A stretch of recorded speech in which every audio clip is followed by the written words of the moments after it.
Slim River, sebuah pekan kecil yang terletak betul-betul di antara KL dan Ipoh.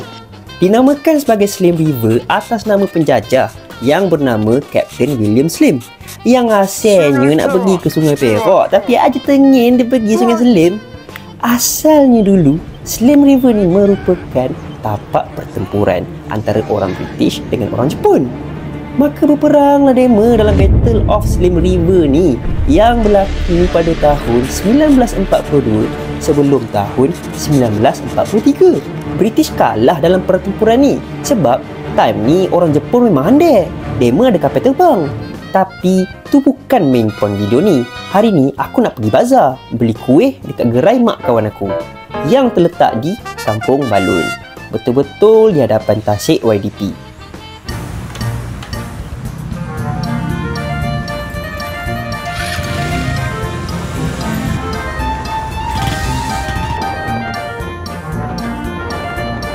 Sebenarnya dekat sini ada jual macam-macam puding yang best.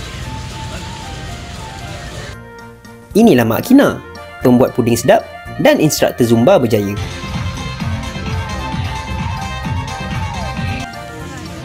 Pernah yang jagung yang last kali tu. Lagi one jagung. Okey, jagung satu lagi. Lepas tu nak holik. Okey, holik satu. Tu nak Oreo. Oreo satu. Kecil semua eh? Semua. Semua tu. Lepas tu nak lychee nak dulu. Lychee dua. Lychee dua.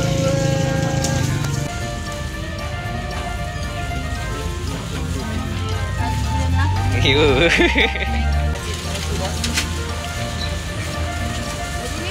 Itu je.